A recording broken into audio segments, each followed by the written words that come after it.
Al-Quran sampai surah Ad-Duha tidak pernah cukup, enggak. Masa cuman Ad-Duha saja? Saya ingin sampai Al-A'la, ya kan? Al-A'la sudah hafal, saya ingin sampai Al-Mutaffifin. Al-Mutaffifin sudah hafal, saya ingin sampai An-Naba. An-Naba sudah hafal, saya ingin juz 29 dan seterusnya. Tidak akan pernah cukup, ya. Maka ada sebuah perkataan syair, syaribtul ilma ka'san ba'da ka'sin. Aku telah menekuk ilmu, ya, secangkir demi secangkir. Fama nafada syarab wala ruid. Maka aku tidak pernah, ya, puas dengan apa yang aku minum, dan aku tidak, dan rasa dahaga pun juga tidak hilang. Artinya dia punya keinginan untuk menambah lagi dan menambah lagi. Imam Syafi'i punya satu syair yang sangat menarik, dan ini yang dulu kami hafalkan di pesantren. Wa man lam yaduk murrat ta'allumi sa'atan. Siapa yang tidak pernah merasakan pahitnya belajar, ya, tajarra'atul al-jahli tula hayati, maka dia akan menekuk hinanya kejahilan sepanjang hidupnya. Maka siapa yang tidak pernah merasakan sebentar saja dari pahitnya belajar, maka dia akan menekuk kehinaan, ya, dalam kejahilan sepanjang hayatnya. Wadatul fata wallahi bil ilmi wat tuqa. Demi Allah, ya, kemuliaan seorang pemuda itu dengan ilmu dan ketakwaan. Idza lam yakuna la tibara lidati. Kalau dia tidak punya ilmu dan juga tidak bertakwa, dia bukan siapa-siapa. Wadatul fata wallahi bil ilmi wat tuqa. Demi Allah, ya, seorang pemuda itu akan menjadi orang hebat dengan ilmu dan ketakwaan. Kalau dia tidak punya ilmu dan tidak punya ketakwaan, dia itu bukan siapa-siapa. Maka boleh ini jadikan standar untuk mencari mantu, gitu kan? Ya. Kalau datang mantunya, ya, seberapa ilmunya dan seberapa ketakwaannya. Melamar anak kita nggak bisa ngaji, ya nggak saya terima dulu, ya, tidak diterima dulu. Bagaimana dia bisa menjadi imam untuk anaknya dan juga untuk cucu-cucunya kalau dia sendiri ngaji tidak bisa? Ya, dulu di tas nggak ada, nggak, duit ditanya nggak dulu? Nggak, alhamdulillah. Sudah yakin, biasanya sudah pilihan dari anaknya. Orang tua sekarang kan begitu, anaknya tergantung anaknya. Padahal yang punya tugas untuk mencarikan pasangan bagi anak gadisnya adalah bapaknya. Maka kalau datang seorang laki-laki yang akhlaknya buruk, bapaknya boleh untuk menolaknya dan tidak menikahkannya, dan anak itu tidak boleh menikah dengan orang yang akhlaknya buruk itu. Sama. Kalau dia kawin lagi sama. Tidak sah. Tidak sah. Ya. Maka dari sini ada berikutnya bagi seorang penuntut ilmu adalah at-tanafus fi thalabil ilm. Ya. Berlomba untuk menuntut ilmu. Berlomba untuk mendapatkan ilmu. Tidak pernah cukup, sudah cukup ilmu yang saya dapatkan. Sudah, saya tidak perlu ngaji lagi. Ya. Bukan seperti itu. Maka bagi seorang muslim menuntut ilmu itu sampai dia meninggal dunia, sebagaimana tugas ibadah dia sampai meninggal dunia. Dan di antara hal yang diperintahkan untuk kita selalu minta kepada Allah adalah minta ilmu. Minta ilmu. Wa qur rabbi zidni ilma, dan ucapkan ya Muhammad, rabbi zidni ilma, wahai Tuhanku tambahkan ilmu untukku. Surah Toha ayat 114. Ya Pak Saril ya. Jadi yang kita minta tambahannya rabbi zidni ilma, ya Allah tambahkan ilmu untukku. Bukan hanya tambahkan harta, bukan hanya tambahkan rumah, dan bukan pula tambahkan istri untukku. Tapi rabbi zidni ilma, tambahkan ilmu untukku. Dan setiap pagi kita pun diperintahkan untuk berdoa. Allahumma inni as'aluka ilman nafi'an. Ya Allah, aku minta kepadamu ilmu yang manfaat. Masya Allah. Maka di antara sesuatu yang kita diperintahkan untuk meminta dan minta ditambahi adalah ilmu. Ya.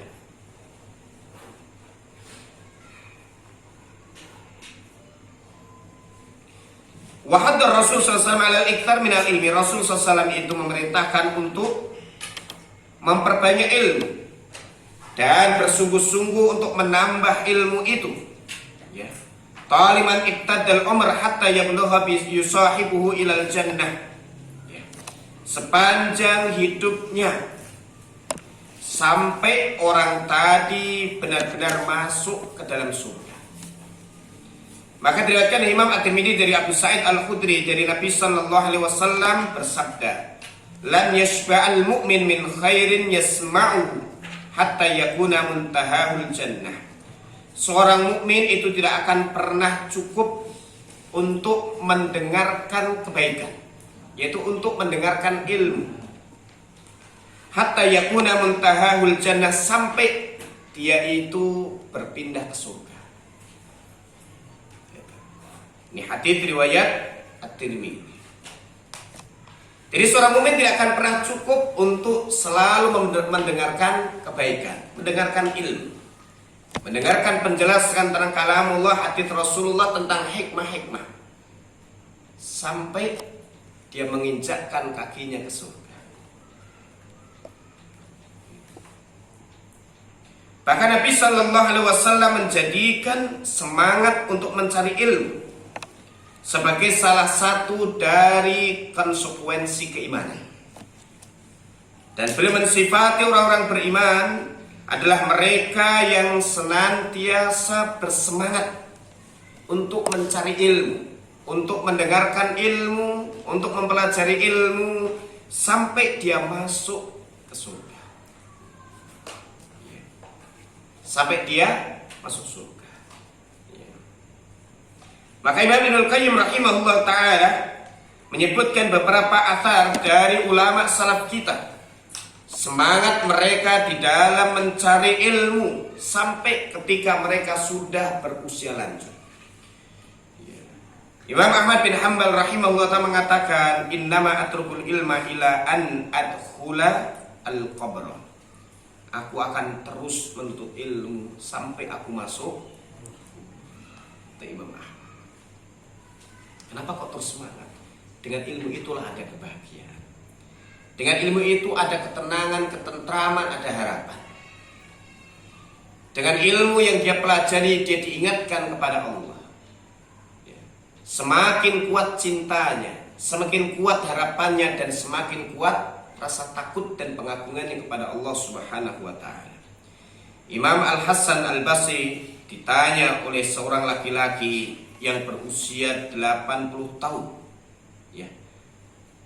Beliau ditanya tentang seorang laki-laki yang sudah berusia 80 tahun. Apakah dia masih harus menuntut ilmu, masih harus ngaji? Beliau menjawab, in kana yusin bihi ayyaish. Kalau dia masih ingin baik hidupnya, maka dia harus menuntut ilmu. Kalau sudah tidak kepingin baik hidupnya, ya tidak usah ngaji lagi. Masya Allah. Sudah 60 tahun, sudah 80 tahun. Apakah masih ya harus ngaji? Ya. Kalau ingin hidupnya tetap baik, ngaji. Kalau ingin hidupnya ya nggak baik, ya silakan dia nggak ngaji. Karena kalau dia tidak ngaji pasti akan lalai, ya. Akan lalai karena setan akan selalu hadir memalingkan dia dari zikrullah, memalingkan dia dari ayat-ayat Allah. Maka hati-hati kalau sudah berusia lanjut. Maka kalau sudah berusia lanjut, petunjuk Rasul Sallallahu Alaihi Wasallam adalah memperbanyak zikir. Dan itu ditulis oleh Imam An-Nawawi dalam Riyadhus Shalihin bab yang ke-12, bab al-hattu alal izdiyati minal khair fi awakhiril umr.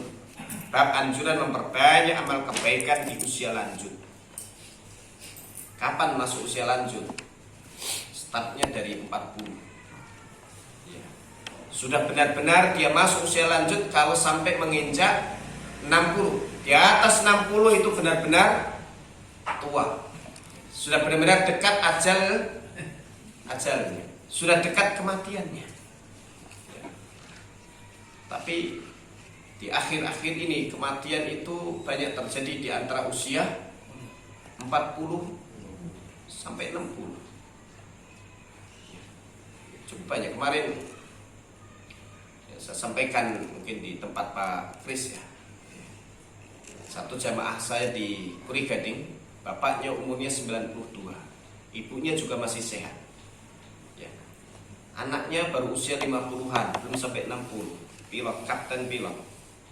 Wafat duluan anaknya. Bapaknya datang ke Bekasi dari mana itu? Mojokerto ya. Untuk bertakziah kepada anaknya, untuk mengantarkan anaknya ke pemakaman. Ya, terkadang terjadi seperti itu. Apalagi ya, sekarang ini yang tanda kutip mulai mapan di atas dia beberapa tahun yang lalu atau 10 atau 20 tahun yang lalu mulai banyak makanan yang macam-macam ya, kandungan pewarnanya, pemanisnya, penyedapnya, pengawetnya ya. Itu akan menimbulkan banyak dampak yang luar biasa ya. Maka yang kita masih muda-muda begini, yang dulu waktu muda yang kita ya saat kita masih muda sekarang kita santap berbeda dengan Mbah Tamto, boleh jadi berbeda dengan Pak Haji Untung ya. Maka boleh jadi kematian kita secara teori akan lebih cepat, penggumpalan darah, penyempitan aliran darah dan seterusnya. Barakallahu fikum. Ya. Maka umur 80 tahun apakah masih harus ngaji? Ya, kalau hidupnya masih ingin ya. Karena dengan ngaji kita akan diingatkan ya, kepada kebenaran, kewajiban. Ya. Kita juga diingatkan kepada Allah Subhanahu wa taala. Maka kalau sudah sepuh tadi harus banyak zikir. Kalau sudah mulai dekat ajal harus banyak zikir. Nabi SAW pun juga diingatkan fasabbih bihamdi rabbika wastaghfir innahu kana tawwab. Surat ini turun ketika beliau sedang haji wada di hari tasyrik. Ya, berarti hari tasyrik melempar jumrah. Turun surah An-Nasr. Dan Nabi SAW bisiki Ibnu Abbas. Ini surat pemberitahuan dari Allah bahwa ajalku sudah dekat. Maka Allah perintahkan kepadaku untuk bertasbih ya, dan memuji Allah Subhanahu wa taala, mohon ampun kepadanya dan bertaubat. Maka beliau banyak membaca setelah turunnya surat ini, subhanallah wa bihamdih astaghfirullah wa atubu ilaih. Masih rawan, masih jauh lah.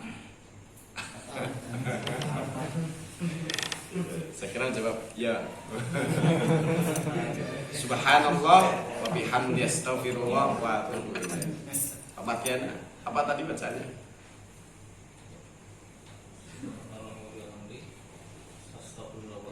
Iya, itu beliau banyak membaca zikir. Beliau banyak membaca di kesehariannya ya. Subhanaka Rabbana wa bihamdika Allahumma firli. Dan dalam rukuk dan sujudnya kata Aisyah radhiyallahu anha, setelah turun surah An-Nasr beliau selalu membaca subhanakallahumma rabbana wa bihamdika Allahumma firli. Ya, Pak Supri hafal ini. Subhanakallahumma subhanakallahumma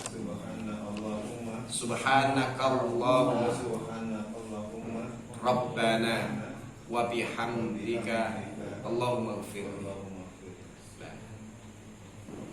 Siapa yang pojok siapa namanya? Mas hafal sudah? Oh, belum. Rugi kalau nggak hafal ya. Ini penting ini. Yang sebelumnya beliau membaca subhanallah subhana rabbiyal azimi wa bihamdi atau subhana rabbiyal azim. Isinya tasbih dan tahmid. Tapi versi terakhir ini lengkap tambah istighfar. Subhanakallahumma rabbana wa bihamdika Allahumma firli. Ini bacaan favoritnya Jam'iyah Muhammadiyah. Makanya kalau sholatnya diajarkan ini, kalau zaman dulu, ini mesti aliran Muhammadiyah. Kalau subhana rabbiyal azim wa bihamdi, ini NU. Padahal semuanya adalah sunnah. Ya. Dan sunnahnya adalah kita variasikan, hafal semuanya, berganti-ganti membaca. Tapi barakallahu fikum. Nah, ini pentingnya ngaji. Kalau tambah ngaji, tambah ilmu. Sebelumnya hanya dapat subhana rabbiyal azim wa bihamdi. Ya, keberkahannya ya sebanding dengan isi zikir ini. Ya, sunnah Nabi yang diamalkan hanya satu saja. Boleh jadi karena sering membaca ini jadi refleks lah. Jadi ngingat apa namanya? Mengingat acara goes atau sudah berkeinginan untuk camping. Tapi dalam sholat bacaannya juga tetap ngajir lancar. Kenapa? Karena refleks. Ya. Maka kalau menvariskan bacaan, dia punya peran yang banyak dan menyengaja untuk membaca bacaan yang lain. Pertama, dia menghidupkan sunnah. Dia menghidupkan sunnah. Yang kedua, dia akan dapatkan keberkahan dari apa yang diajarkan Rasulullah SAW, bukan hanya satu versi, tapi beberapa versi. Karena masing-masing bacaan punya keberkahannya. Dan yang ketiga adalah mesti dia sudah ancang-ancang siap-siap, sehingga dia akan fokus, sehingga akan bisa lebih khusyuk dengan sebab itu. Nah, maka besok pagi di Madani TV itu dari jam 7 sampai setengah 9 saya bahas kiat-kiat sholat khusyuk karena saya Al-Munajjid. Salah satu kiatnya yang nomor 12 adalah meragamkan bacaan sholat. Beliau hanya kupas secara umum, maka kemudian kami tambahkan dari setiap bacaan-bacaan ragamnya apa saja. Ya, pertemuan kemarin sudah tentang sholawat dan faidah-faidah sholawat. Ada 40 faidah sholawat dalam Jala'ul Afham. Banyak sekali faidahnya. Kalau baca buku ini kita pasti akan cinta dengan sholawat dan pasti akan memperbanyak sholawat. Dan kemudian besok insya Allah kita bahas doa-doa sebelum salam. Doa-doa sebelum salam. Nanti salam pun ada beberapa versi. Ada yang assalamualaikum, assalamualaikum, sah atau tidak? Sah. Assalamualaikum warahmatullahi, assalamualaikum warahmatullahi, assalamualaikum warahmatullahi wabarakatuh, assalamualaikum warahmatullahi. Dan assalamualaikum warahmatullahi wabarakatuh, assalamualaikum warahmatullahi wabarakatuh. Ada yang assalamualaikum warahmatullahi. Sudah satu saja. Jadi itu beberapa ragam. Jadi kalau tambah ngaji jadi tahu, ya kan? Nanti dikir setelah sholat juga banyak. Kalau tahunnya 33, nggak punya waktu, sudah nggak usah dikir. Dikirnya harus dengan duduk. Akhirnya banyak faidah dan keberkahan yang akan luput dari kita karena kurang ilmu. Coba kalau ngaji, oh ternyata boleh juga sambil jalan. Oh ternyata kalau tidak bisa 33, boleh membaca 10, boleh juga masing-masing dibaca 11. Allahu Akbar. Ya. Katakan kepada Ibnu Bastam, ma asyaddu hirsika 'alal hadits. Qala aw ma uhibbu an akuna fi qitari ali Rasulillah sallallahu alaihi wasallam. Ya. Apa sih yang membuat Anda itu sangat bersemangat untuk mempelajari hadis? Ya, tidakkah aku suka untuk menjadi satu bagian dalam rombongan keluarga Rasulullah sallallahu alaihi wasallam. Wa idza kanatil hikmah dhalatul mu'min. Kalau hikmah adalah barang berharga seorang mukmin yang hilang, fal wajib alaihi ayyabhatha anha, maka dia wajib untuk mencarinya. Dan hikmah itu adalah ilmu. Fa idza faqadahu al-mu'min fa huwa bi manzilatin man faqada dhalah nafisah. Kalau seorang mukmin itu kehilangan ilmu, ya, maka dia seperti orang yang kehilangan barang berharganya. Fa idza wajadaha qarra qalbuhu wa farihat nafsuhu. Kalau dia mendapatkannya, maka hatinya itu akan senang, jiwanya akan gembira. Ya kan? Itu kalau seorang ngaji, oh ternyata baru dapatkan ilmu. Subhanakallahumma rabbana wa bihamdika Allahumma firli, itu barang berharga kita. Boleh kita kata sekarang apa contoh barang berharga? Ya, emas kita lah, gitu kan? Apa yang paling berharga apa sekarang? Sertifikat tanah. Itu sertifikat tanah kita yang hilang. Ya.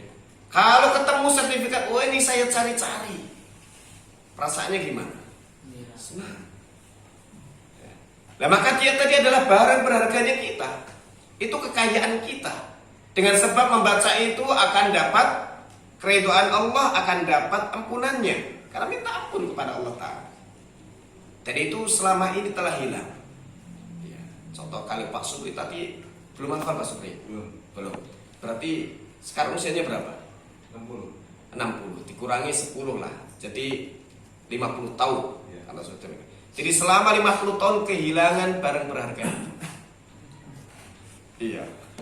Harusnya sudah bisa dinikmati itu 50 tahun yang lalu. Ini contoh saja. Ya. Bagaimana kalau sekarang dapat? Oh ternyata ini diajarkan Rasul Sallallahu Alaihi Wasallam. Itu harta kekayaan sertifikat tanah tadi ketemu. Senang nggak? Senang. Maka kadang kalau kita membaca-baca buku, Insya Allah saya dapatkan sesuatu yang baru. Ya kan? Ini asiknya menuntut ilmu itu begitu. Coba kalau Pak Supri nggak ngaji, ya kan? Tidak harus di sini, ngaji tempat lain, nggak akan tempat itu. Belum lagi kalau kita bahas berapa jumlah bacaan doa istiftah. Allahu Akbar kabira walhamdulillahi katsira subhanallahi bukratan wa asila. Itu satu. Terus wajjahtu wajhiya alladzi fatara as-samawati wal arda hanifan muslima wa ma ana minal musyrikin. Inna salati wa nusuki wa mahyaya wa mamati lillahi rabbil alamin la syarikalah wa bidzalika umirtu wa ana awwalul muslimin atau wa ana minal muslimin. Masih ada panjang lagi. Ya. Boleh sampai di situ boleh apa tidak? Ya boleh saja kalau imam kemudian sudah mulai sholat. Ya. Subhanakallahumma rabbana wa bihamdika wa tabarakasmuka wa ta'ala jadduka wa la ilaha ghairu. Itu disuka oleh Imam Ahmad. Umar bin Khattab itu pernah membacanya dengan keras supaya orang-orang tahu ini salah satu doa istiftah. Subhanakallahumma rabbana wa bihamdika wa tabarakasmuka wa ta'ala jadduka wa la ilaha ghairu. Ada lagi, Allahumma ba'id baini wa baina khataayaya kama ba'adta bainal masyriq wal maghrib. Hampir semua sudah hafal.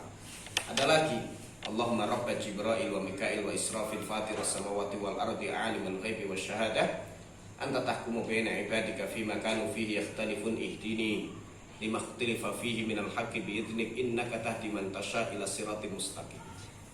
Rasulullah SAW membacanya ketika sholat malam. Masya Allah, sholat malam beliau itu panjang, tapi beliau jadikan waktu istimewanya itu membaca doa istiftah ini. Maka kalau nggak hafal doa ini ya, termasuk rugi ya, karena muqaddimahnya panjang. Allahumma rabba Jibril wa Mikail wa Israfil, yang diminta satu kecil, ihdini lima ikhtalafa fihi minal haqqi bi idnik. Ini yang diminta. Tapi prolog sebelumnya dan sesudahnya panjang. Ini berarti permintaan istimewa. Allahu Akbar. Ini kan makanya perlu kadang kita kumpulkan bacaan-bacaannya, ya kita hafalkan ya, supaya kita bisa praktekkan dalam sholat-sholat kita. Barakallahu fikum. Nah, ilmu itu adalah al-mu'min. Ya kayak kemarin penyelenggaraan jenazah itu kan dolatul mu'min. Yang belum tahu itu berarti barang berharganya yang selama ini hilang. Maka kalau dia dapatkan nanti wah senang dia. Ya sama, menuntut ilmu itu akan menghadirkan kebahagiaan dan ketenangan dan akan menyehatkan hati, apalagi jumpa dengan saudara-saudara seiman. Pak Budi tadi bawa bungkusan, nggak tahu apa bungkusannya, atau jangan-jangan minumannya tidak berat. Barakallahu fikum. Di antara wasiat Luqman Al-Hakim kepada anaknya, ya bunayya jalisil ulama, hei anakku, ya, bermajelislah dengan para ulama. Wazahimhum birukbatai. Ya. Zahama yuzahimu itu sebenarnya dan macetkanlah, ya, atau ramaikanlah bahasa kita dengan dua lututmu. yaitu dengan duduk di majelis ilmu. Fa innallaha yuhyil quluba binuril hikmah. Sesungguhnya Allah akan menghidupkan hati dengan cahaya hikmah. Kama yuhyillahul ardul maitata biwabilis sama. Sebagaimana Allah menghidupkan tanah yang mati dengan air hujan. Biwabilis sama, dengan air hujan yang deras. Ya. Maka di sini beliau mengabarkan atau beliau menyampaikan nasihat kepada putranya bahwa dengan hadir di majelis ilmu, dengan mempelajari ilmu itu akan menghidupkan hati dan akan menambah kehidupan untuk hati.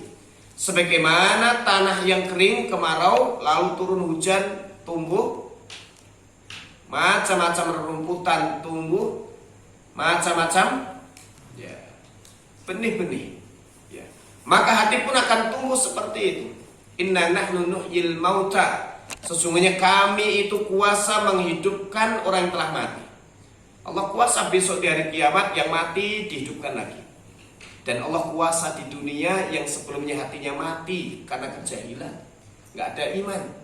Lalu kemudian dihidupkan dan ditambah kehidupan itu dengan iman dan juga dengan ilmu. Ini yang membuat ya semangat untuk menuntut ilmu.